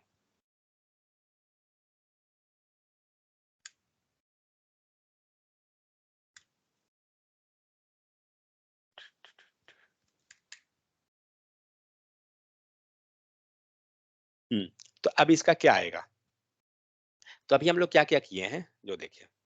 तो एक फंक्शन हो गया ऑर्डर फंक्शन. अब आप इस ऑर्डर फंक्शन के अंदर अगर आप वेरिएबल पास करते हैं, कोड में वही ले आता हूं, रुकिए. वेरिएबल हो गया, इसके अंदर हम एक और फंक्शन क्रिएट करते हैं इनर नाम का. ठीक है, तो इनर, और इसके अंदर कंसोल डॉट लॉग करते हैं किसको, जो पेरेंट में है. जिस वेरिएबल को हम यहाँ प्रिंट करा रहे हैं वो वेरिएबल एक्चुअली में इस इनर के अंदर नहीं है, वो ऑर्डर के अंदर है. फाइन. अब हम लोग क्या करते हैं, हमने ऑर्डर को प्रिंट किया है, तो ऑर्डर को जब आप प्रिंट कीजिएगा ना तो कुछ प्रिंट नहीं होगा क्योंकि आप इस फंक्शन को कॉल ही नहीं किए हैं, इनर फंक्शन. अब आप इस फंक्शन को क्या कीजिए, कॉल कीजिए. तो कॉल कैसे करेंगे, तो इनर के कारण. ठीक है, फंक्शन कॉल नहीं देना है हमें क्योंकि हम लोग यहाँ पे रिटर्न करवाएंगे. रिटर्न क्यों करवा रहे हैं, क्योंकि जब आप ऑर्डर फंक्शन को कॉल किए हैं तो आप इसका इन्वायरमेंट पूरा लेक्सिकल स्कोप को रिटर्न करवा रहे हैं. मीन्स हम लोग जनरली इनर फंक्शन के हेल्प से हमें वो वैल्यू मिलेगा, इसीलिए हम लोग उसको रिटर्न करवा रहे हैं. अभी क्या होगा, जब आप ऑर्डर को कॉल किए, ऑर्डर कॉल किए, इस ऑर्डर फंक्शन में आया. ठीक है, ऑर्डर फंक्शन में क्या क्या मिला, a इक्वल टू 10, उसके बाद इनर फंक्शन, उसके बाद तो इनर फंक्शन कुछ नहीं करेगा. फाइन, लेकिन ये क्या करेगा, तो रिटर्न इनर. रिटर्न इनर अब रिटर्न क्या करेगा, ये पूरा का पूरा फंक्शन को रिटर्न करवा देगा. मीन्स ये कंसोल डॉट लॉग प्रिंट नहीं करेगा बल्कि ये पूरा फंक्शन रिटर्न होगा. क्यों, क्योंकि हम लोग फंक्शन कॉल नहीं किए हैं, हम लोग ने फंक्शन नेम लिखा है. समझ में आ रहा है ना, कुछ नहीं करेगा. एक सेकंड,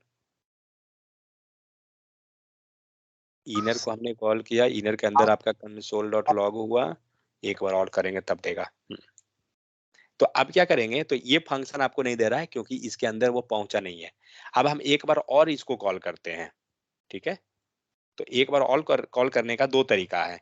एक, या तो आप वेरिएबल ले लीजिए, एक वेरिएबल ले लीजिए, या तो ऐसे कर लीजिए और फिर रिटर्न को मीन्स रिस्पॉन्स को आप इस टाइप से कॉल कर लीजिए. तो एक बार और आपका कॉल हो गया, अब आपका ये वैल्यू मिल गया. या दूसरा तरीका है कि ऐसे अगर करना है तो कीजिए, और नहीं करना है तो फिर OUTER ऑर्डर. जब आप एक बार कॉल किए हैं ना तो आप इस फंक्शन के अंदर आए हैं. ठीक है, और इस फंक्शन को कॉल करने के लिए, क्योंकि ये रिटर्न मिलेगा, बट रिटर्न में क्या मिलेगा, ये पूरा का पूरा. तो ये फंक्शन हम लोग कॉल नहीं करवाए हैं क्योंकि आप क्या किए हैं, ये पूरा फंक्शन का नाम लिख रहे हैं तो कॉल नहीं होगा. और आप रिटर्न किए हैं तो रिटर्न करने के बाद हमें प्रिंट करने वाला भी तो कोई होना चाहिए ना, तो कोई है नहीं प्रिंट करने वाला. आप यही चीज को यहाँ पे let response equal to and console आप कीजिए. क्या लगता है देगा कि नहीं देगा, देना चाहिए. पूरा फंक्शन आ रहा है ना, इनर फंक्शन हमें आ गया पूरा का पूरा. क्योंकि जब आप इसे कॉल किए हैं ऑर्डर को तो क्या हुआ, ये पूरा फंक्शन मिल गया हमें. और इस फंक्शन में क्या हुआ, एक रिटर्न कीवर्ड है, और रिटर्न क्या कर रहा है, इनर को. मतलब ये पूरा जो ये फंक्शन है एक वैल्यू की तरह, मान लीजिए फंक्शन हटा दीजिए और यहाँ पे आप लेट एक्स इक्वल टू 10 हम ले लेते हैं, एक्स नहीं इनर लेते हैं. अब क्या मिलेगा, तो जब ये रिटर्न किया है तो ये इनर को जो है ना एज ए वैल्यू रिटर्न कर देगा और हमें यहाँ पे वो वैल्यू मिल जाएगा। करेक्ट। अभी तो फंक्शन हमारा लिखा हुआ है तो ये शायद एरर भी देगा का, नहीं सही है, ठीक है। तो ये क्या हुआ, ये आपको वैल्यू को रिटर्न करवा दिया। बट इसी इनर में जो हम 10 जो वैल्यू लिखे हैं ना, ये ना लिख के हम लोग ने क्या किया, एक फंक्शन बना दिया, फंक्शन कर दिया जो क्या कर रहा है, जब हम रिटर्न करवाए हैं इनर को तो ये पूरा का पूरा फंक्शन ही रिटर्न हो गया। इट मीन्स जब पहली बार आप फंक्शन कॉल किए हैं तो ये पूरा फंक्शन को रिटर्न करवाया है, लेकिन प्रिंट करने के लिए कोई जरिया नहीं था, इसीलिए हमें पहले कुछ नहीं आया था। अब हमने उसको प्रिंट करवाया तो ये हमें पूरा फंक्शन दे दिया। इसको अब हटाइए। अब हमें क्या करना है, हमें इसको एग्जीक्यूट करवाना है इस इनर वाले को। तो कैसे एग्जीक्यूट कराएंगे, तो एक तो तरीका हुआ कि आप इस टाइप से एक बार और कॉल कर लिए नीचे लाइन पे। दूसरा तरीका क्या है, ये याद है कौन सा मेथड था, करिंग है। तो यहाँ पे क्या हुआ, ओके, तो यहाँ पे हम लोग एक फंक्शन के बाद दूसरा जो इनर फंक्शन बना है उसको हम लोग यहाँ पे पास करवा दिए हैं। अब देखते हैं क्या दिया, 10 कहाँ पर, लाइन नंबर 26। क्यों, क्योंकि अब इसको कोड को पढ़िए। तो पहला जो ये इनर फंक्शन जो कॉल हुआ तो इसके हेल्प से क्या हो रहा है, ये वाला पूरा का पूरा एग्जीक्यूट हुआ, ठीक है। और ये हमें रिटर्न में क्या दिया, रिटर्न में ये पूरा फंक्शन दिया, लेकिन हम इस फंक्शन का एग्जीक्यूशन करवाना चाहते हैं तो क्या किए, ये पूरा फंक्शन फिर से कॉल करवा दिए। समझ में आ गया, तो ये चीज किए। तो यहाँ पे रिस्पॉन्स जो लिखा हुआ है ना, इसका कोई नीड नहीं है, देखा जाए तो इसका कोई जरूरत ही नहीं है, वो नॉर्मल चल रहा है, ठीक है। तो इस टाइप से हुआ क्या कि जो वैल्यू हमारा जो ए जो वैल्यू था वो हमारा एक्चुअली में इनर फंक्शन में नहीं है बल्कि वो ऑटर में है। और ऑटर में होने के कारण जब हम इनर को एक्सेस किए हैं, हम लोग एक्चुअली में इसमें किसको एक्सेस करना चाह रहे हैं, ऑटर फंक्शन एक्सेस हुआ है या इनर फंक्शन एक्सेस हुआ है, इसके जरिए कौन सा फंक्शन हम एक्सेस किए हैं, इनर का या ऑटर का। इनर का सर। ऑटर का कैसे हुआ राम प्रवेश, दो बार लगा दिए तो दो बार लगा दिए तो इनर चला गया ना, वो रिटर्न कर रहा है अंदर में जाके फिर इन्होंने कॉल कर रहा है ना। उससे थोड़ी मतलब है, यहाँ का हम फाइनल कोड से मतलब है ना, हमें तो इस फाइनल कोड को फाइनल कोड से मतलब है कि फाइनल कोड हम लोग एक्सेस किसको करना चाह रहे थे, तो हम लोग इनर को करना चाह रहे हैं, क्योंकि जब एक बार और पैरेंथेसिस लगाए हैं तो वो अंदर में पहुंच गया कोड हमारा, ठीक है। तो यही डिफिनेशन है एक्चुअली में, अगर देखिए तो कहीं लाइन पे मिलेगा आपको लिखा हुआ, पता नहीं है या नहीं, function function we are getting closure.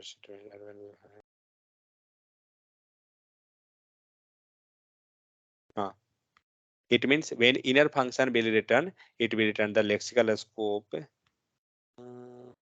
यहाँ नहीं है, कहीं पे मिलेगा वो चीज भी लिखा हुआ, कहीं कहीं रहता है। कॉल तो पेरेंट को कॉल करना, इसकी साइड लेके कॉल कर रहा है ना वो बॉडी नंबर। भाई साहब इनसाइड नहीं कॉल करा रहे हैं, ये पूरा लाइन का मतलब क्या हुआ, आप मुझे ये बताइए। ये वहाँ पे कॉल नहीं किए इनर को, इसलिए यहाँ पे कड़ी लगता है। क्या मतलब, तो वो रिटर्न किया ना पूरा का पूरा फंक्शन। Yes sir. हाँ तो वही तो है, तो क्लोजर इसी को तो बोला जाता है। तो क्लोजर्स का मतलब क्या हुआ कि जब हम यहाँ जो हम लोग लिखे हैं ये ऑर्डर लिखा हुआ दिख रहा है, बट एक्चुअली में वो ऑर्डर जो है, ऑर्डर के बाद फिर से हमने एक पैरेंथेसिस दिया है, ठीक है। तो ये क्या कर रहे हैं, ये पूरा ये जो पूरा अगर देखा जाए तो ये जो है इनर को कॉल किया है, इनर फंक्शन को। तो इंटरव्यू में एक्चुअली क्या होता है ना, क्लोजर्स का डायरेक्ट बोलता है कि एक आप हमें सैंपल बना के दिखाइए। तो आप इस टाइप से दो फंक्शन लीजिए, दोनों फंक्शन को एक चीज ध्यान रखना है क्या, कि यहाँ पे हमें रिटर्न करना है फंक्शन, ठीक है। फंक्शन कॉल नहीं कर देना है, हमें रिटर्न करवाना है, तब जाके यहाँ पे आपका कॉल होगा। मेरा मोबाइल बंद क्यों हो गया, ओके। सो ये सर रहा है आपको, बोलिए। सर पूछ रहे हैं कि इनर फंक्शन है, उसके अंदर एक और फंक्शन है, उसको कैसे एक्सेस करेंगे सर?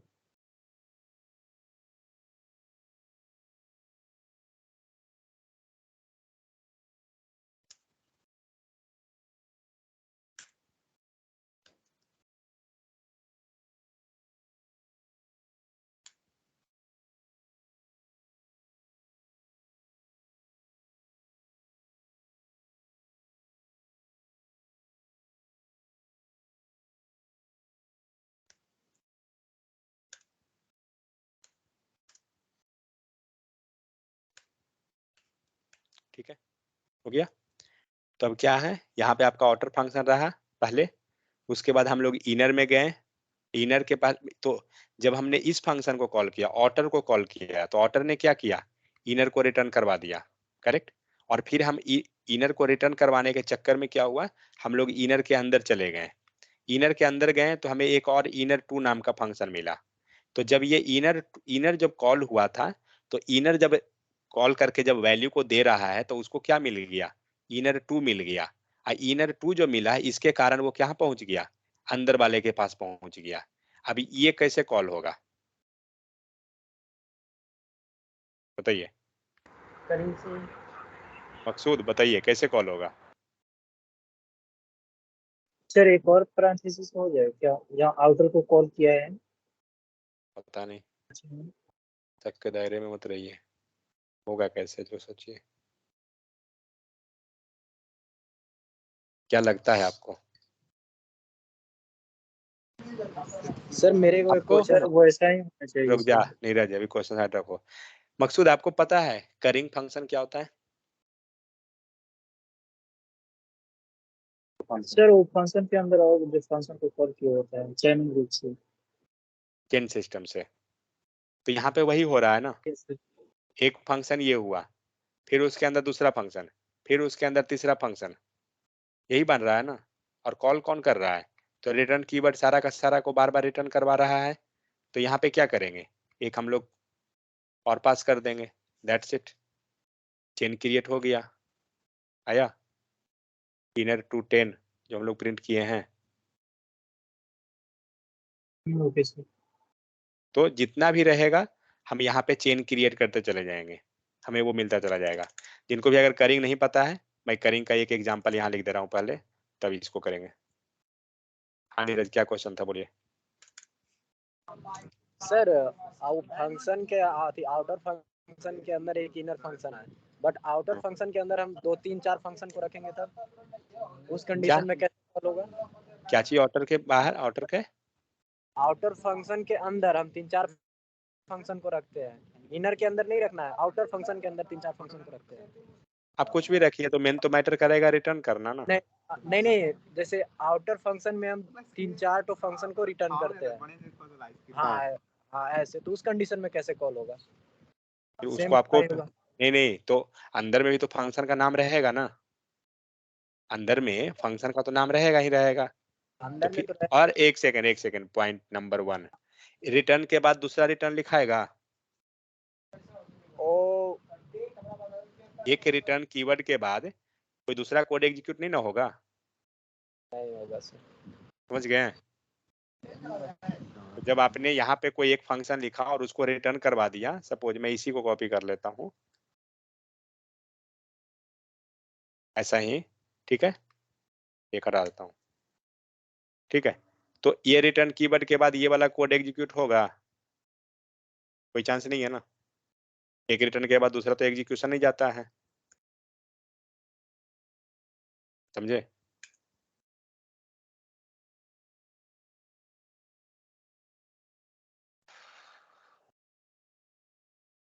कैरिंग फंक्शन क्या होता है, तो हम लोग यहाँ पे एक फंक्शन बनाते हैं, मान लीजिए सम नाम का देते हैं, जनरली सम मिलते रहता है हम लोग को। तो सम हुआ, हमें करना क्या है, तो हमें पैरेंथेसिस लगाते जाना है, सम 1 2 3, ये रहा। तो पहला क्या है, तो पहला एक फंक्शन जा रहा है जिसके पास एक वैल्यू आर्ग्यूमेंट है, एक वैल्यू आर्ग्यूमेंट हम लोग ए बना दिए, ठीक है। उसके अंदर फिर से एक दूसरा फंक्शन है जो 2 वाला आर्ग्यूमेंट को लेके आएगा, ये सेकंड। तो सेम यही काम हो रहा है ना, एक फंक्शन के अंदर दूसरा फंक्शन को हम लोग रिटर्न करवा रहे हैं, तो वही चीज है।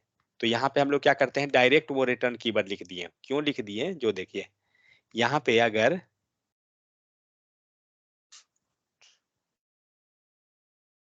ये फंक्शन जो लिखे हैं और ये रिटर्न कीवर्ड जो यहाँ लिखा हुआ है, अगर हम ये इनर को हटा दें, सपोज ये लाइन यहाँ ना लिख के ऐसा लिख सकते हैं कि नहीं, आराम से लिख सकते हैं, दोनों तो सेम ही चीज हुआ ना। आप नीचे जाके रिटर्न किए हैं, हमने उसी लाइन पे रिटर्न करवा दिया, कोई फर्क नहीं पड़ेगा। आप यहाँ रिटर्न कर दीजिए, ये लाइन का कोई नीड नहीं है, समझ में आया। तो क्या हुआ, उसी पॉइंट पे हमने उसको रिटर्न करवा दिया, जहां सेपरेट ना करके। वही चीज जो है हम लोग करिंग फंक्शन में क्या करते हैं ना, उसको सेपरेट लिख लेते हैं, मतलब वहीं एलोंग विथ जो फंक्शन नेम होता है वहीं पे हम लोग पास कर देते हैं। इसीलिए यहाँ पे फंक्शन एक दिए और दूसरा में हमें फंक्शन नेम देने का जरूरत नहीं होता है, डायरेक्ट हम लोग पास कर देते हैं, तो एनोनिमस फंक्शन की तरह बना के। सो फंक्शन, और फिर तीसरा दे देते हैं रिटर्न फंक्शन। कितना लिए हैं आर्ग्यूमेंट में, ए बी, एक ले लेते हैं सी, और हमें क्या चाहिए, हमें इसका सारा का रिजल्ट चाहिए, ठीक है। और रिजल्ट को हम लोग कंसोल, ये हुआ। तो अगर ये रिजल्ट को हमने कंसोल किया है तो अब ऐसी बात है यहाँ रिटर्न भी होना चाहिए, ए प्लस बी प्लस सी। तो ये चीज, अब इसको इसने क्या किया, अंदर के फंक्शन को एग्जीक्यूट करते चला गया, बारी बारी से चेनिंग बनाते चला गया। तो जो कोड यहाँ लिखे हैं वही कोड एक्चुअली में जो है ना ऊपर लिखा हुआ है, बट ऊपर क्या कर रहे हैं, रिटर्न कीवर्ड हम लोग नीचे रखने के पीछे कारण मात्र यही है कि हम लोग यहाँ पे फंक्शन को जो है ना नेम फंक्शन दे दिए। अब एक चीज सोचिए, ये रिटर्न यहाँ से हटाइए, ठीक है, और यहाँ पे हम लोग ऊपर में यहीं पे लिखे हैं ना, अब देखिए ये फंक्शन आपका कंप्लीट हुआ और यहाँ नीचे में रिटर्न लिखे हैं। आप एक चीज बताइए, यहाँ रिटर्न अगर लिख रहे हैं तो कैसे लिखेंगे, ये कीवर्ड भी हटाते हैं रिटर्न का, यहाँ लिखिए, अब बताइए कोई आइडिया। पहले ही एरर दे दिया सर। एरर दे रहा है क्योंकि ये जो रिटर्न लिखे हैं तो हमें बताना पड़ेगा ना कि किसको रिटर्न करवाना है, तो हम चाह रहे हैं इस फंक्शन को रिटर्न करवाना, करेक्ट, तो इसके लिए नाम रहेगा तभी होगा ना, दीजिए सम टू, वेरिएबल इसीलिए डिक्लेरेशन। हाँ मतलब वेरिएबल में दीजिए या फिर आप फंक्शन बनाइए कुछ भी, बट नाम तो रहेगा तभी होगा ना। लास्टली वेरिएबल भी तो एक फंक्शन नेम ही लिखते हैं, वो भी तो कुछ अलग नहीं है ना। सम टू, सम थ्री,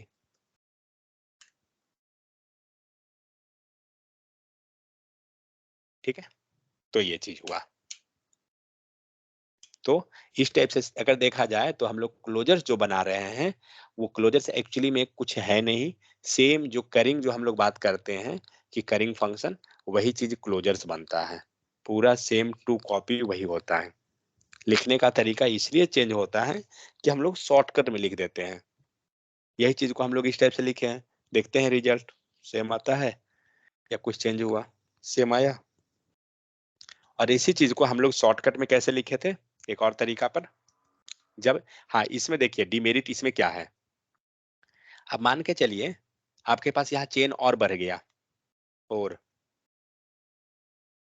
5 6 7, अब इसका आउटपुट क्या होगा, सही होगा या नहीं होगा, आउटपुट देगा क्या, क्या लगता है, क्या रहेगा? एरर आएगा, क्योंकि हमारा जितना सीक्वेंस बना है वो मैच ही नहीं कर रहा है, ठीक है। तो अब हमें अगर कुछ ऐसा बनाना है कि जितना भी इंक्रीज हो सबका सीक्वेंस मैच कर जाना चाहिए, mean sequence in the sense chain, यहाँ पे अगर 7 बार लिखा हुआ है तो ये कोड खुद से एग्जीक्यूट कर जाना चाहिए 7 का 7। तो क्या करेंगे, तो इसी फंक्शन को थोड़ा सा हम लोग मॉडिफिकेशन कर देंगे, तो इतना लंबा में ले जाने का हमें नीड नहीं है। तो अगर हम चाहें तो वो कैसे कर रहे थे याद है, पता था आप टर्नरी ऑपरेटर यूज करते हैं उसमें रिकर्सिव। इसमें अगर हम चाहेंगे टर्मिनरी ऑपरेटर यूज करना तो कैसे होगा, इफ बी, अगर बी है तो sum of a plus b, sum of a plus b, else a, else return a. देखे सही लिखा हूँ क्या, तो रिकर्सिव।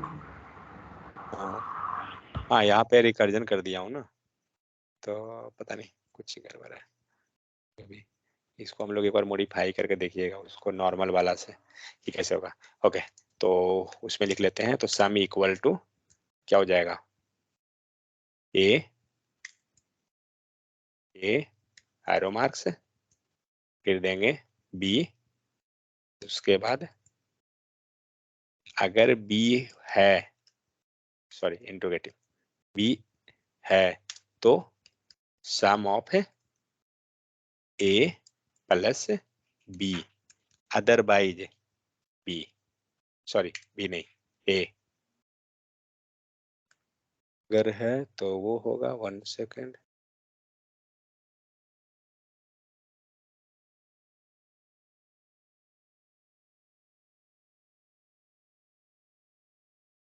होते हैं। तो ये हो गया, अब देखते हैं आउटपुट। ठीक है, ये क्या दिया, पूरा का पूरा फंक्शन रिटर्न। तो क्या क्या करेंगे, बता दिए तो समझ जाएंगे कहाँ पे मिस्टेक है। कोड देखिए कहाँ पे चेंजेस होगा, मतलब कोड सब सही है, एक चीज मिसिंग है। कॉल करना पड़ेगा क्या डिस्टेंस में, कहाँ पर, कंसोल में?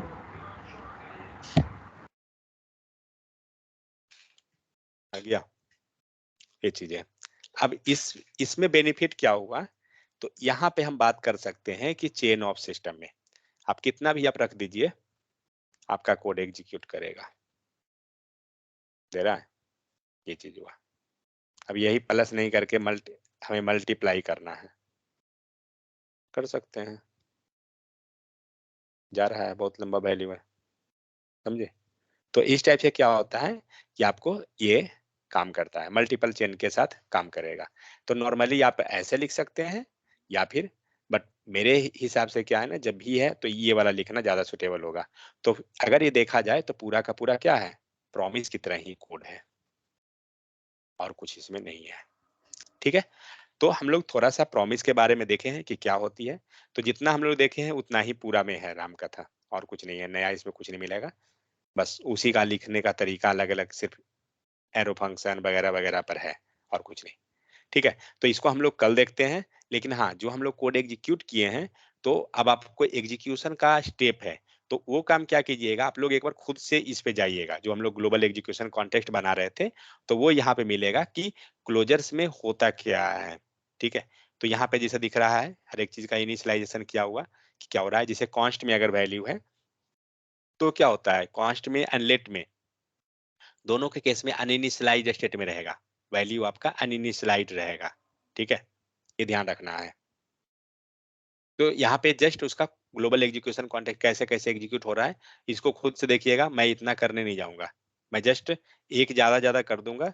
जिनको डीप में देखना है, समझना है, आप यहाँ जाइए, पिक्चर बना हुआ है, कोड को पढ़िए, आपको पूरा समझ में आ जाएगा। जो पीछे हम लोग किए हैं वही चीज है, कोई नया नहीं है।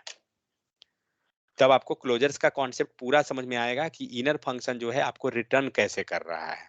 ठीक है, तब हम लोग नेस्टेड फंक्शन और ये सबको मतलब करेंगे। तो ये पूरा टॉपिक में सिर्फ क्लोजर्स के बारे में ही डाला हुआ है, मल्टीपल बट एग्जाम्पल्स बहुत डाला हुआ है। एग्जाम्पल्स इतना है कि जितना पे आपका कॉन्सेप्ट क्लियर हो जाएगा।